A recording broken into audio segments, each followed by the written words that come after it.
Hello, welcome to another It's Not About Me podcast. My name's Greg Gloria with.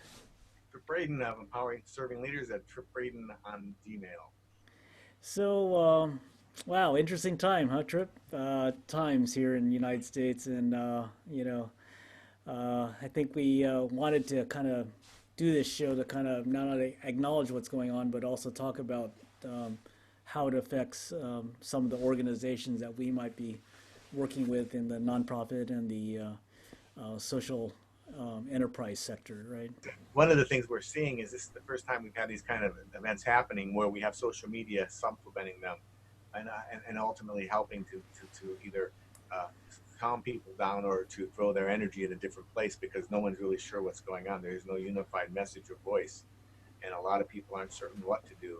And we're hoping to provide at least some insights that might help them get through this situation more easily. So, Greg, when you think about it, what do you? Well, you're out in California. What have you seen so far in the last several days that gives you hope?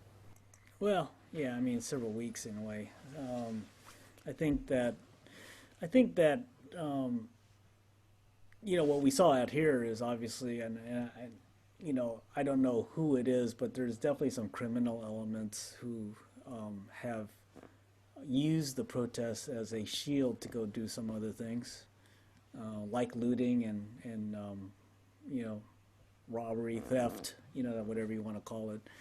So I think that that's something that I saw. My community in Japantown got affected, but it was not widespread. It was certain targeted businesses that, these criminals knew that the police were focused in one area of the city, and so they decided to take advantage of that. I mean, that's really what it was. It wasn't anything more than that.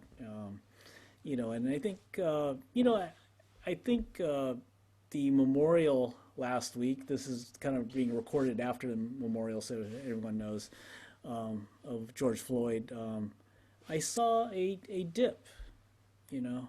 Um, I think people felt closure in some ways of what had happened, a validation in a lot of ways of what they were feeling. I mean, there's a lot of emotions around this, and they're highly charged emotions, and that's part of what we have to think about from ourselves is how do you help people deal with those kinds of feelings in a group setting because we're not used to dealing with our emotions like this, not so openly. I mean, it's showing up on you could show up tomorrow on YouTube or somewhere because you happen to be at one location.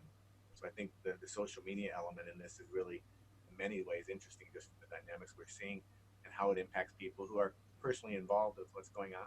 yeah, I mean, I think this is kind of just an open discussion on, what our thoughts are about what's, how we feel what's going on. I mean, for me, um, it took me a little while to process all this.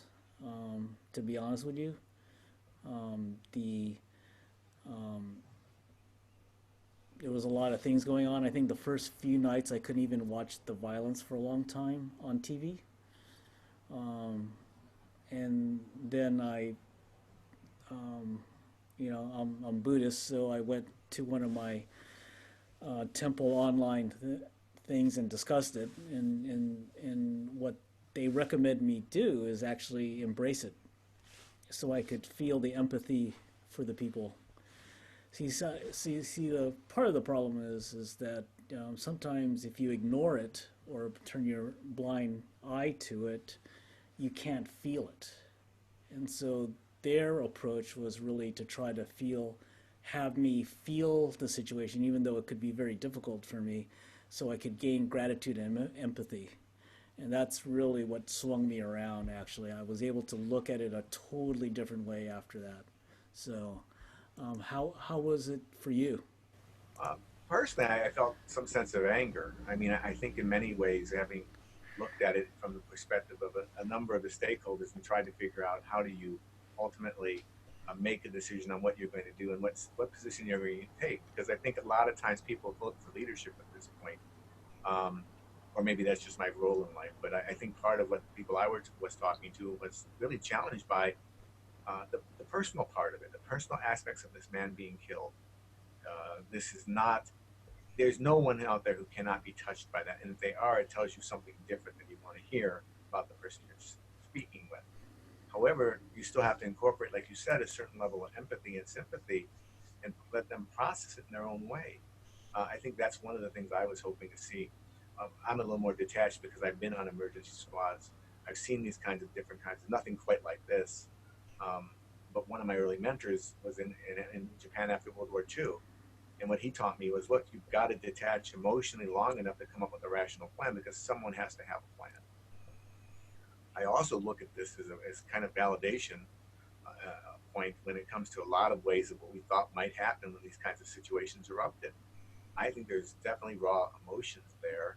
And I think people are having a hard time processing it. We're not used to processing this much information in an environment where also we're not involved in the work environment right now. We're working remotely, so we don't have the natural support system that the work environment might have provided. And I think that's one of the challenges as a manager or someone who's running a family business or a local business or even a big business is how do you have empathy for people? How do your people adjust? Because this is a lot of information to process, like you said, and you don't have your normal support infrastructure around you to do that. So, I mean, when you talk about going to the temple, how much value do you think that has for people? Is having that place to go, or a place they can feel a sense of community? Point. I think that, you know, just like how what we're doing on this podcast with each other, every person has or has to think that they have the ability to create a way to communicate about this. I think that was one of the things that I think is very important, having the ability to have a conversation about it. I saw a lot of videos about how black families talk to their kids about a lot of this, right? Because this is, this they see what's going on, and the common thread that everyone was saying is they have they have constant talks with their family about it. They don't ignore it. They hit it on directly and say, because a lot of the kids don't understand, in a way, right? They just don't have the ability at that point in their lives to process, why did they do this? Why did they do that? Why are they doing this? Why are they doing that? It's very basic things for children. When you're a parent, you get those basic questions because they don't have that um, history or knowledge built into their brains yet, right? So they're very pure. That I like to use the word pure, and when you have a purity to yourself, you look at things very differently than us adults look at things who have been through life and have history, and the history has shaped the way we think, and it's totally different. So having kids having kids is interesting. Even if you're a teacher, you go through that. The kids will ask you some basic, honest questions, and sometimes it's difficult as a adult to answer them. Sometimes.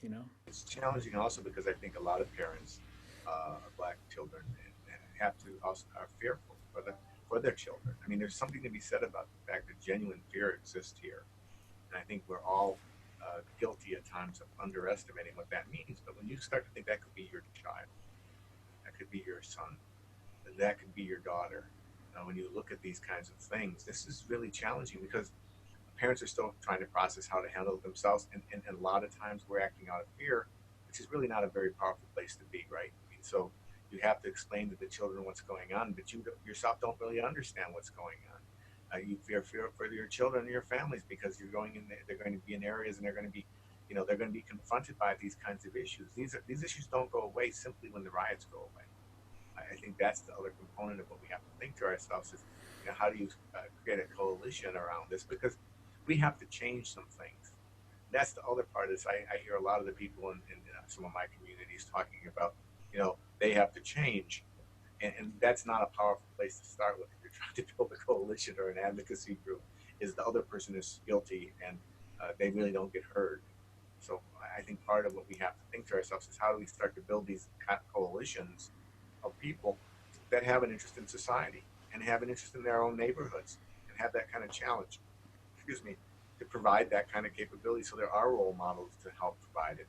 There is another thing that I think that we should address, and that's in many black families, there's lack of a male in the family sometimes, right? So you have a family that's broken up to start with, and mom's trying to support the family and take care of the children, and she has to worry about what she's going to do that next day to go to work, and be and be challenged if she goes into work because she goes. So we need to start putting into place some of these kinds of coalitions that make this easier for the people who are going through it, because we are always going to have, I believe, these kinds of disruptive events until people feel unvictimized, right? I mean, this is truly, how would you feel if you had to worry about everywhere you went with your personal safety?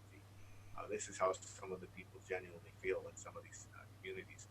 So, how do we do this, and how do we start to form a vision of what we need as a community to get what we need from the people that can help us get that? I mean, there's a lot of layers you can think about this. I mean, one thing we didn't touch on is that you also had the layer of COVID-19 underneath this whole thing, right? Where we were kind of alluding to it earlier, where we kind of stuck in our houses. You kind of mentioned earlier, maybe you didn't have the same support structure as you normally do if you went to work. But you know that that was even adding to the frustration level. I believe, you know. But going back to the original problem, I think I think the one of the things, I think you're right. You need to get to a point where you could actually have a dialogue between a body of people that could speak on it. But I think part of the problem, what I hear, is that if the system's slanted already, what do you fix? The system or address the issue? I mean, that's what I'm hearing, right? It isn't. It isn't. Sometimes the system has to be fixed ahead of talking about the issue, right? So No. I, And instead of linear putting two parallel paths together. Now I'm an engineer, so you're going to get that from me, right? But part of it is putting the system together at the same time. So if we're doing a guiding coalition, we're also going to have to create a vision and initiatives, right? So part of this is get people engaged and involved in doing what they do well, but also understanding you have to do. You're really juggling two or three priorities and two or three different stakeholders you're trying to do it for. So really, and that's the other component of this, is I think we need to start putting together a group of people who are going to be part of the change agents that are going to be required to make this work. You can see a lot of the challenges in the policing, from how policing has changed over the last 15 or 10 or 15 years. And it's really coming up to a point of militarization of some of these things, with no real feedback from the community. So somebody goes in, makes a decision, this is what we need. There are very few people involved in that decision-making process of how we invest our dollars in law enforcement. And I think that's the other part is we need to get more people involved. We need to create one of the things out of the change management I learned many years ago is you got to get a volunteer army together of people who have different capabilities, skills that can help with some of these things. So when I look at it, I kind of say, look, how do we get that group of people now engaged in the conversation and representing it, and us honoring them for representing it, because no one likes to hear it from a messenger. I mean, and I've never someone come in and tell me the worst news you can. I can't wait to hear it. So hmm. you've got to say, look, how do we enlist an army of people who are interested and have a vested interest and have different points of view? We need to unify. We don't have to have the same point of view about this, but we do have to agree that we will talk about this and let everybody be heard. You go some parts of this country right now, some people are not being heard. They're being drowned out by a few raging people on either side, and we're not really getting a very good read on what the situation really looks like. So we need to enlist some people to help provide us with that. And we also need to know the people to start with. I think one of the things we both agree is we'd like the community to know each other. If we knew each other, it would be a lot more easy to negotiate some of these things and talk about these things as well. My Japantown community is has its issues, but it isn't. It isn't dealing with a lot of these. Well, I mean, I take that back. If you look at the history of Japantown, it's interrupted twice. One by the war, right? Where they incarcerated Japanese Americans, and then secondly, redevelopment also changed the fabric of Japantown. And so, in Japantown, we feel that there's two things that have disrupted our community. Um, but we were resilient enough to come back. But I think it's this whole thing about just, and you could go into the years of Japanese American history, but you know, again, it's this. I'll go back to it again. Is the system versus system and the problem, and you're saying parallel, and it's. I think this is a really tough problem to solve because it's been going on for years, hundreds of years. Yeah, well, I think that's the other component of this, though, right? I mean, part of this is we escalate to a certain level because we have modern technology to do that. But on the other hand, the thing that's there is there's a no acknowledgement of the past. We don't own the past, and I think that's part of what the Japanese culture tends to look at things a little differently than many of the other cultures that are in this country right now, as far as honoring the past, right? I mean, so there's inherently there is no group we have not been unjust to in some ways, right? At some point in the history of this country. I mean, I would say that. But the other component of that, though, is how do you address that issue in a way that allows for action to be taken in today's setting and providing the kind of learning environment and engaging environment that we need to truly solve this particular problem. And it's not just here. You can see solidarity worldwide on some of these kinds of issues. And again, yet we really don't know what people want. We don't really understand it. It's not being clearly defined for having. I'll take the point of view of someone that has is multiracial. I think the other component of this is we really tend to try to gloss it over. Oh, this is just an incident. No, it's an ongoing problem, and the moment we acknowledge it's an ongoing problem, we now start to have a different dialogue because we realize it's existed before. I think we highlight these kinds of events, and the death of this man, which is, it may be the trigger event for the rest, for history, because it was just so obvious to anyone who saw the video.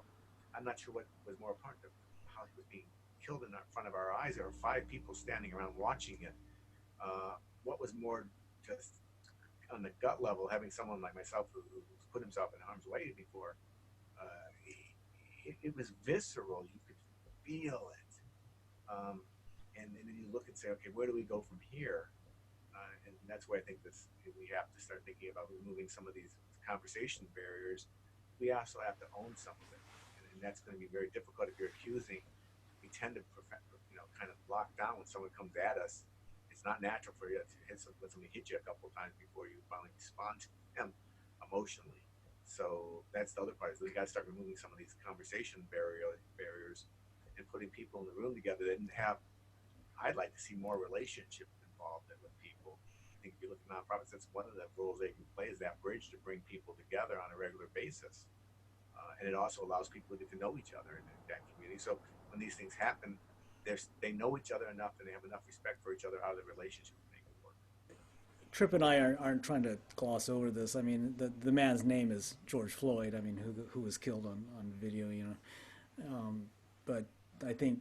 But I don't think the reason I don't use his name is not out of disrespect. It's because there's so many more circumstances similar in how I feel about how it affects.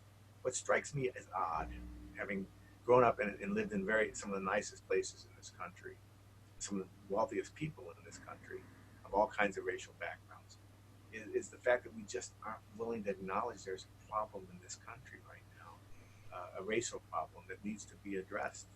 And I think that's the other component of this. Is it's not just him. I mean, I clearly top of mind awareness. He certainly is, and one person is just one too many. But this is a problem that impacts so many people that I know personally, and these people are not in the situation where there's no other backstory except they're fearful. When you see a person tighten up in a car when you're driving with them when they're pulled over, that's all you need to know. And it's not just the loss of his life. which is this, cuts a hole in my heart. It's also, if I don't have children, but if I had children, how I would feel if I had to worry about my kids going out and doing something and have to wonder what was going to happen to them. Yeah. And it needs to be big enough and painful enough for some people to step into that role that they need to step into because they're the leaders of the community. You see a lot of celebrities stepping up now and starting to say, "Look, I'm going to get more involved in this." I think that's a good start, but I also think you have to have that. You still have to have that base. You think about how policing, and I'm going to look at and say the police have the challenge because their systems have changed, and so is the society and culture, and we've seen a lot more of this over the last 18 months than we've seen in the past, and it's playing over and over. It's that's the problem of much of what we're talking about is we keep seeing it. I mean, let's go back to kind of something that you talked about a little bit is the nonprofits and as being the change agents. I mean, that's what you were kind of referring to, right? Sure, I think part of it though is that the nonprofits are. This is terrible to say, but this is a group that I think is going to be really challenged before this event happened. They're really being taxed now on these issues. I think the society is very much under attack because many of our institutions may not survive this COVID-19 thing now rolling into this event. And how do we get people together? And I always think because I grew up in a very active church life. I think a lot of times the church was the center of the community. It's not so much now because many of those churches are gone, and their communities are suffering because of the lack of the church or fund ability. The money is the other issue. I talked to someone from a church group this last week and said, "What's your biggest challenge?" And they've already gone through their annual budget already. It's less than half through the year. We're just June now, so we need to figure out how to help uh, create centers of influence, for lack of a better term, in the communities with nonprofits where they can bring people in the rooms. One of the underestimated things of Dr. King's wisdom was he built the system and infrastructure around him in every small church. I've met hundreds in my life of people who worked with Dr. King personally in different churches around the country. And that was a group of galvanized people that knew they joined arms and was willing to do certain things. So I think that's the other component of this is we need to bring some of those institutions back into reality where they can be funded and be able to bring these kinds of values and value to their community. But that's a hard thing. If you've seen churches go away, most times they don't come back afterwards. I thought about what you just said about the churches being the center. I mean, the center of a city, center of a town, center of a district, whatever you want to call it, has always been a center. But here in San Francisco, been on the urban side. I mean, I've seen the number of churches dwindle just because their lack of followers. But there's a lot of that's the Catholic Church, so there's a lot of issues centered around the Catholic Church these days. But I mean, I think that it's interesting. I mean, it's interesting that you say that the social entrepreneurs, enterprises, nonprofits, how you want to call it, really should be the actors in the change here. So it's kind of interesting.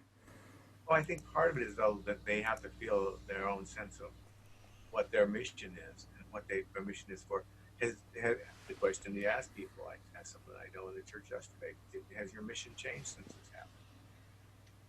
We're out here in the middle of Amish country, so we're kind of removed from a lot of these things. But he said, yeah, it's going to have to, because we're going to have the discussions with our people, and we have to have the discussions with our kids and talk about some of these kinds of things and not have the knee-jerk response that's, let's overlook this and then won't come here. I think we've seen with a lot of other things that just doesn't work in society.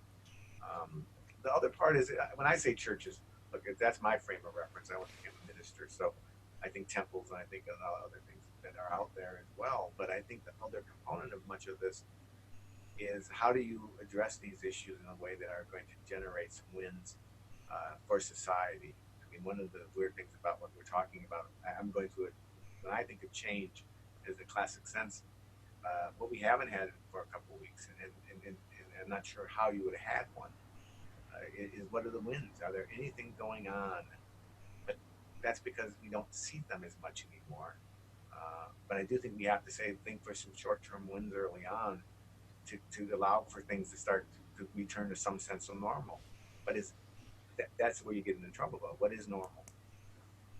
I mean, this is the question I have with a lot of my clients right now: is how are you going to respond to what happened the last 9 months, 8 months? I mean, you go from and the other part is our propensity. One more thing I throw out is our ability to deal with change. Our society, our people. People would rather die than change. And so why is that? Because they've seen so much pain and change, or is it because we haven't been given a set of tools to adapt to change, to help us be more flexible and emotionally resilient and intelligent when it comes to what we can control, which is our own family unit, our own community, our own state, our own nation. Yeah, yeah, yeah. I mean, I think a few episodes ago we talked about what post COVID-19 was going to look like, right? And so now this is just adding to another layer on top of that conversation we had, right? I mean, where's the opportunity for the biggest change that could help the biggest part of the society, right? I mean, that's really kind of where it boils down to at this point. And then you have the whole economic engine that unquestionably is, it's uncertain right now, right? And That's a right, great point. Which you end know, of the funnel are we on? I mean, on one end of the funnel, it's very small and narrow, right? And that's where a lot of people feel. There's a very small percentage of people who are agitated, even though these are large assemblies. But the people who will make the difference are the people who are not in the assemblies right now. It's the people who will bring a different discussion to the table because they feel now committed. I think of Michael Jordan. I think he's made $100 million commitment to this cause, and I'm saying I don't care about your money, which is great. But I want you to come because I think you understand. And that's the other thing I think that I would like to see happen out of all this is a greater self-awareness of what we don't really know about our brothers and sisters, right? I mean, this is where we don't relate to it because we don't see it, and it's there and it's under the surface and it's always boiling. So part of this is to have people bring that forward and say, how do we start to have these kinds of discussions and talk about them? But part of it's also we need to bring more. I still feel, and it's I'm going to get in trouble for this, but I think partially it's who represents us, how they represent us, and I think the only way you can change that is you have to have people get involved. I don't think there's any way out of this problem without being involved. yeah, yeah. No, I mean, I've thought a little bit about this too in terms of just how and I'd like to hear what your opinion is after I open this one up is the role of government in all this, right? I mean, how much is there a role in government? How much is it really at the more local level as opposed to the higher hierarchy of the government? I think there's certain things they could do as policy, to help certain things, but I don't know what they could do to keep someone thinking about when they look at me as an Asian, they have a preconceived notion. I don't know any policy in the world that's going to go stop that. I don't know anything in the world that's going to keep someone from thinking that, like, oh, you speak English, or oh, you're not from China, that type of thing. I don't get anything close to what a black person gets in this country, but I've witnessed it, where they've they've talked to me on the phone. I sound like an American, I have a last name that doesn't say Wong or whatever, Chinese or Japanese, and then they come meet me for the first time. They're like taken aback, like, oh, I thought, yeah, yeah. I mean, I could feel it. The look of their eyes is, I thought you were white, you know, and it's just, it's just amazing, and that's where policy doesn't help you, right? At least I feel that way, right? Well, it's a great point though, and I think understanding what you are dealing with and acknowledging what it is. But there's another reality that I would go the other direction and say, look, we need to have people that are more open to the discussions about some of these kinds of issues. People, the big problem is people are really don't understand people that aren't like them, and it doesn't matter if you're Irish or if you're Catholic. I mean, you look at them, they look all the same, and there's still an argument and division in that country, in Ireland. I mean, so I think part of it is understanding that we're all human. But the other part is you're absolutely right. There is no. I think the way around that is, and it's because I feel like this is how I've been brought up and blessed to have, is a very diverse group of friends around me that bring different nationalities and issues to the bear, even on a national level. But I think that it's still that you're right. You can't have a policy about what you're talking about.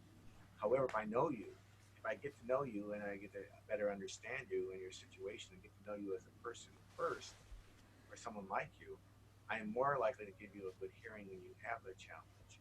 But I think as a culture, we tend to not think that way. We tend to congregate around people that look just like us. I mean, you look around the room and say, what have you attracted into your life lately? And it's always the same kind of person that you are. And I think that's part of the problem is I think the role in government, obviously I have a very strong feeling about the role in It's government, okay. right?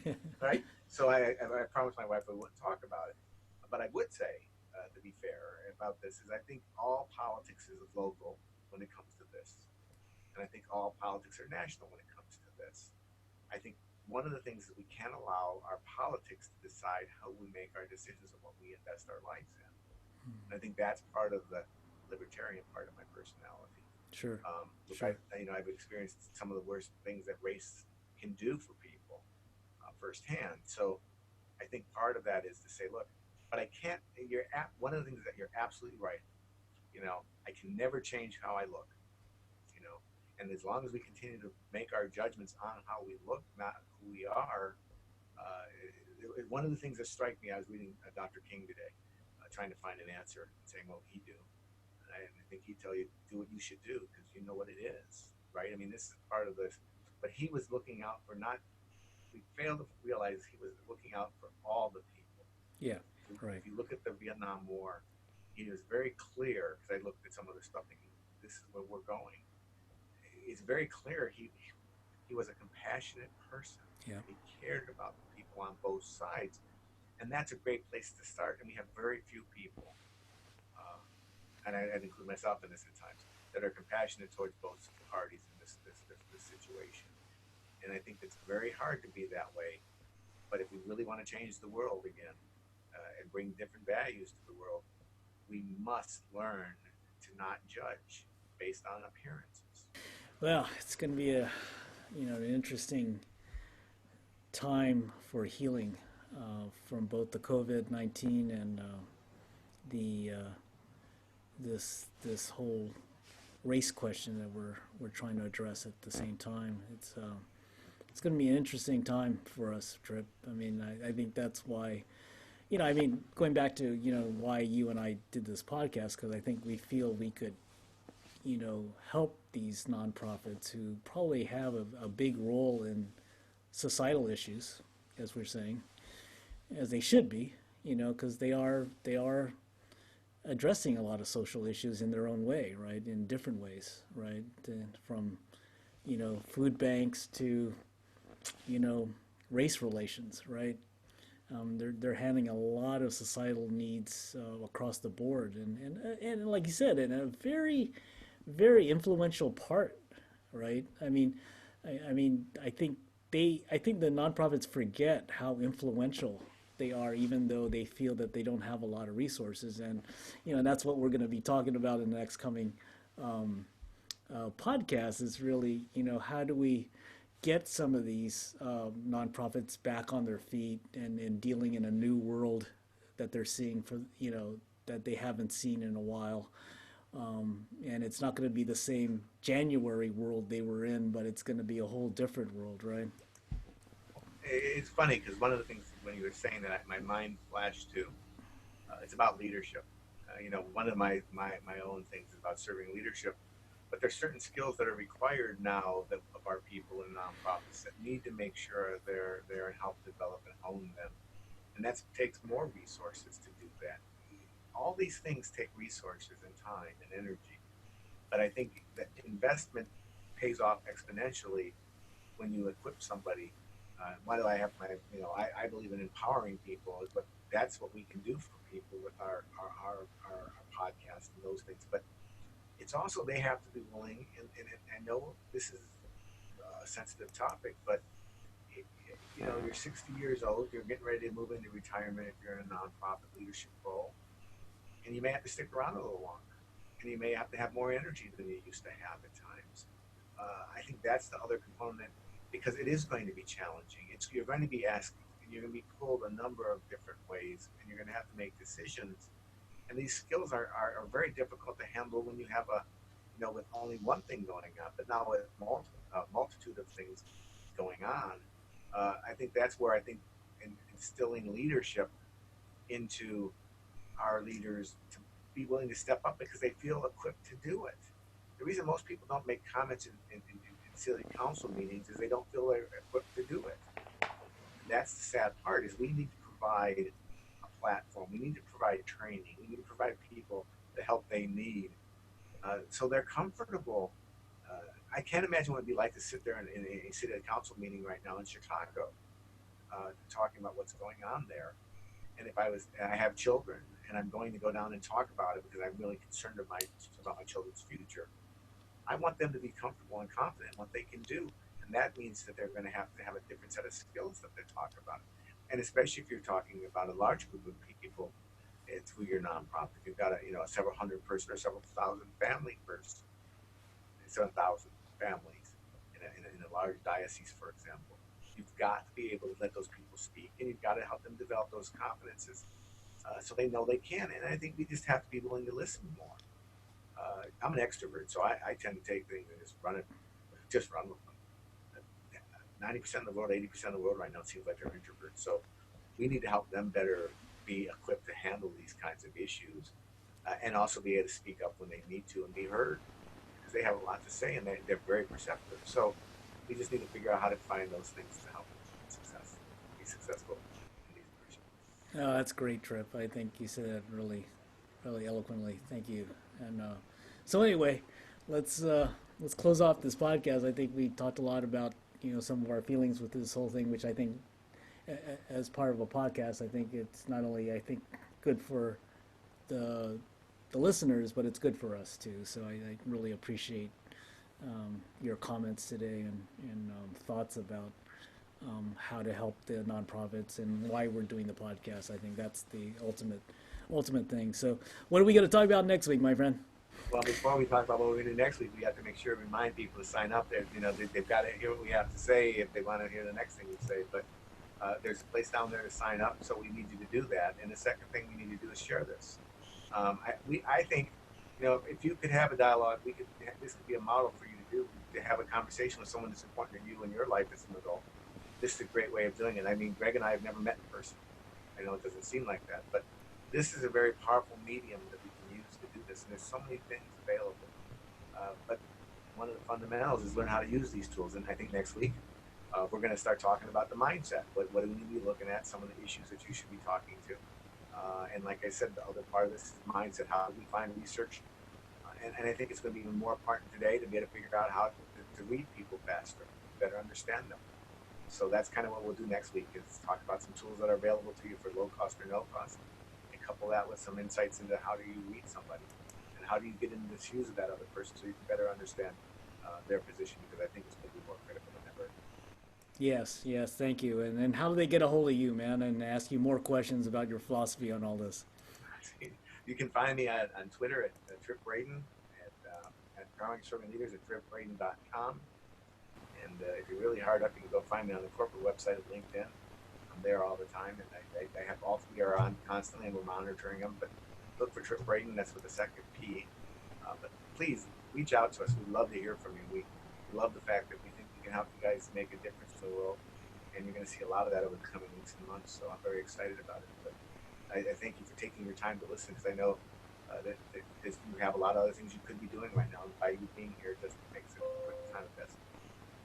Absolutely. Okay, well, my name is Greg Gloria, a.k.a. Social Gray on Twitter, and you could reach me at on Twitter at Social Greg, as I said, or you could just reach me on my website, monksmedia.works. And so, again, as Tripp said, if you like what we're saying, and we're going to be really doing more of these podcasts to kind of empower and serve the community through nonprofits and helping leaders in these nonprofits and social enterprises do their best as well as be successful. So anyway, we'll see you at the next podcast. Appreciate it. Hit that subscribe bell on whatever platform you're viewing or listening to this to, and we'll see you next week. Thank you so much.